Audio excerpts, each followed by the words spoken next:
Hello mga Kaps! Samahan niyo ako manood ng mga lumang videos ng Mahalima. Yung mga interviews ba? Kasi yung mga ngayon napapanood na natin dahil sa ako'y bagong 18, mga December pa lang. December lang ko lang sila nakilala. So, magdidip, tayo? Anong tawag doon? Yung kilalanin natin silang mabuti sa pamamagitan ng panood ng mga lumang interviews, ganyan. So, samahan niyo ako. Hanap tayo. Mukhang okay to eh.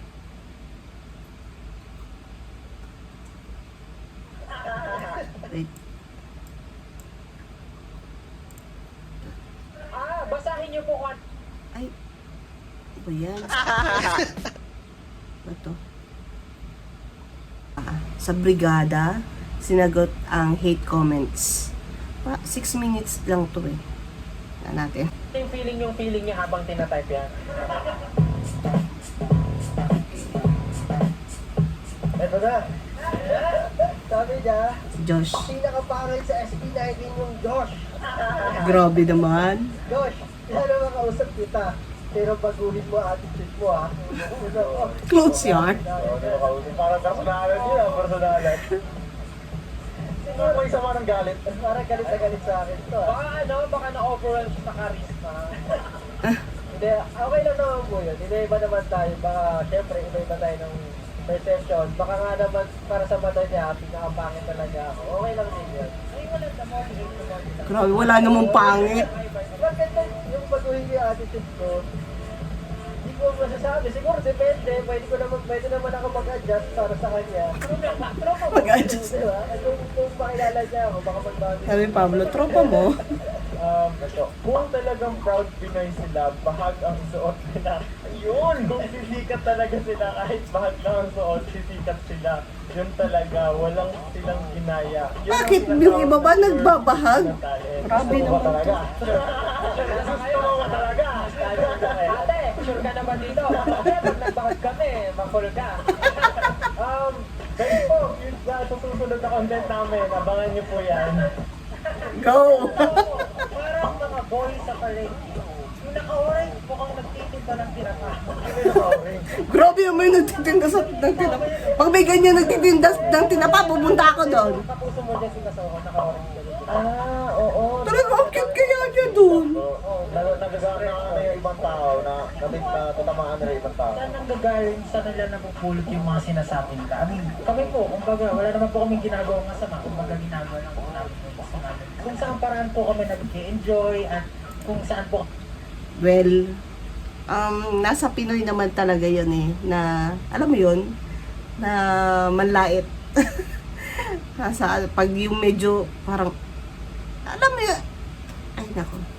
Alam na natin yun, tayo ay hindi man sa mga ganyan na pag meron tayong nakitang medyo kakaiba, ganyan. Alam ko, isa ako doon na minsan siyempre, natin, akala mo ang ganda, di ba? Pero minsan pag meron ka nakita ko, parang ganun, parang ganun. Pero alam mo yun, pero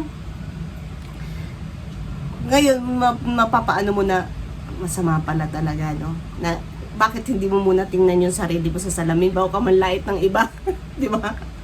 Kaya lang nasa natin yun na manglait, I mean sa nila, hindi sa naririnig, hindi man yung ipapakita mo. Kaya lang parang normal na lang yun, kahit yata sa ibang lugar, kahit saan, normal lang na manlait. Pero ito mga to, laitin mo, oh my God. But it's bad talaga na manlait. Lalo na kung wala ka namang karapatan na manlait. Alam mo yun? Pag ganitong mukha, wala kang karapatan manlait. Sabi yun, di ba, ni Pablo? Always choose to be kind. Kaya, try nating pag manlait, no? Kasi di man tayo kagandahan. Tapos, ito, lalaitin mo? Oh my God. Okay, balik tayo.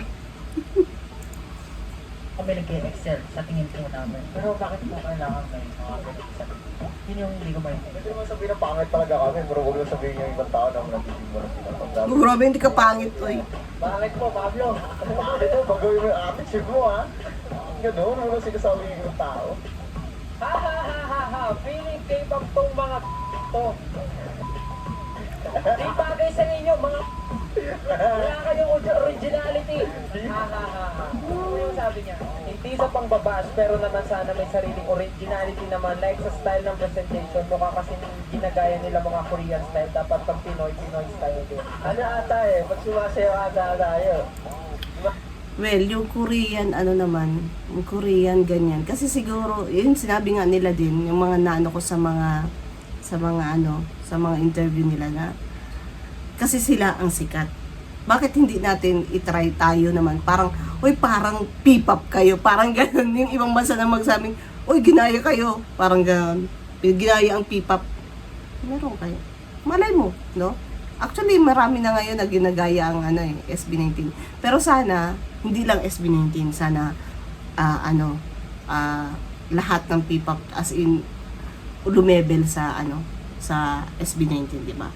Yun din ang kanilang di ba, gold na P-pop prize. So imagine na yung mga Filipino artist yung parang gano'n na sa K-pop, di ba?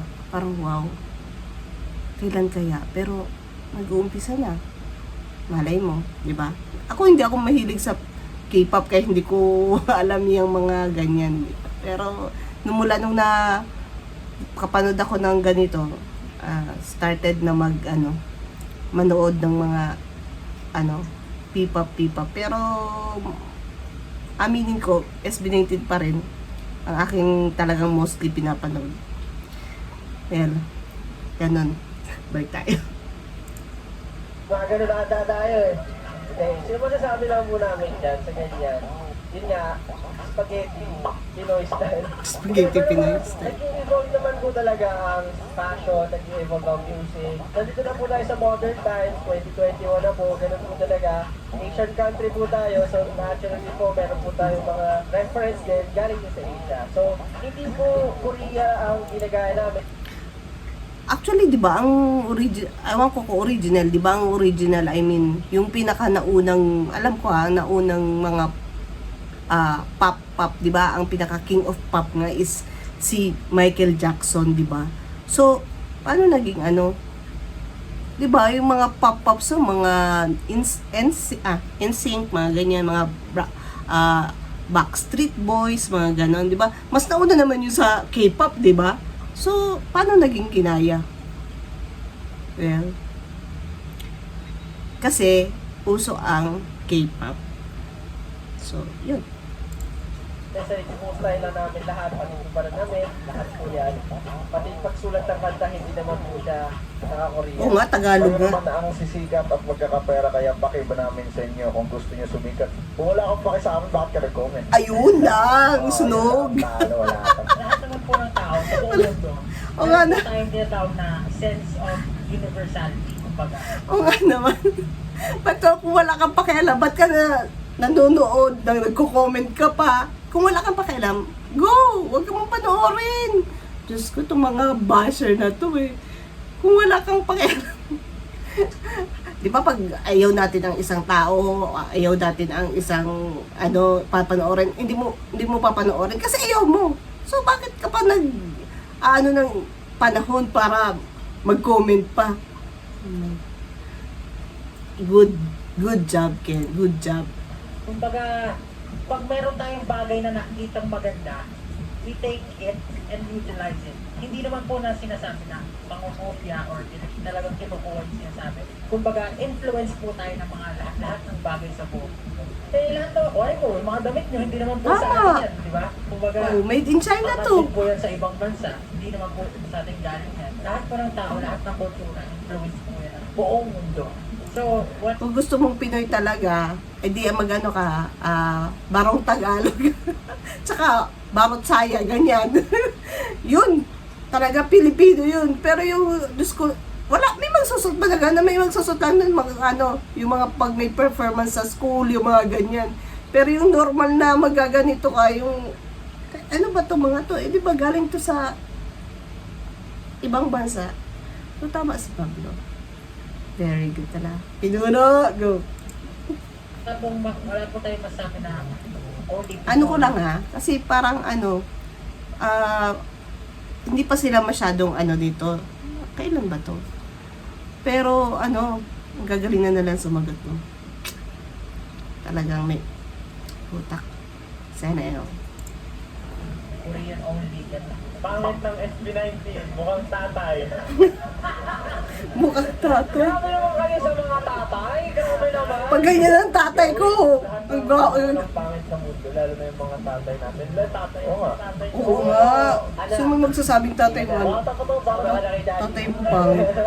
Anak, masamang gawain yan. Makinig ka kay daddy. Siyempre, mga gano'n naman. Dad! Daddy! Namin, pero hindi naman po namin siya sinasapuso. I mean, labas din kaagad. Hindi naman kami nag-hold ng grudge sa mga ganong klaseng comment. Kasi, kasi parang wala lang rin naman eh. Kasi diba, parang aanhin namin yung negatibong salita nyo kung mas kilala naman namin yung sarili namin. Yun ang gusto mo. Ako, Justin, gusto ko magbasa na Oo. Just- Ayusin mo, Justin, ha? Lakasan mo ha. Siguro may mura to. Dapat yung malutong, ha? Malutong. Basahin mo. Dapat yung kasinatong ng krope. Kasi lutong ng krope. Sabihin mo. Sige, ako na. Okay, game. SB19. What? OMG. This is so big for the Philippines. Hindi naman Good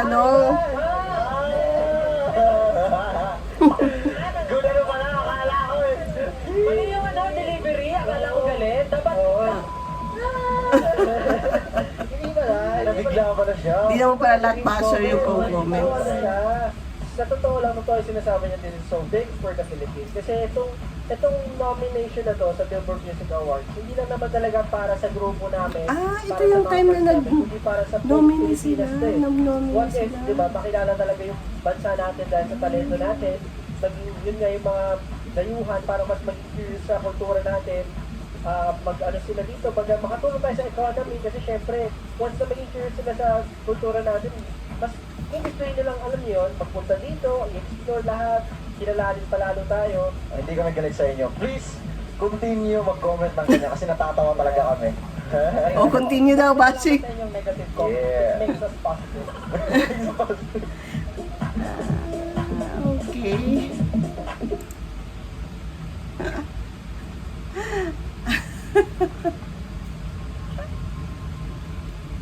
So, continue bashing daw. Pero bata pa sila dito mga to eh. Pero syempre, marami, pag lalo kang sumikat, lalo talagang dadaming basher mo. Ganun talaga. That's life. Nakakatuwa lang silang panoorin, di ba? Nung mga bata-bata pa sila. Ay, more. Next. Next naman, sa susunod. Ay, hanap pa ako. Yung hindi ko pa napanood.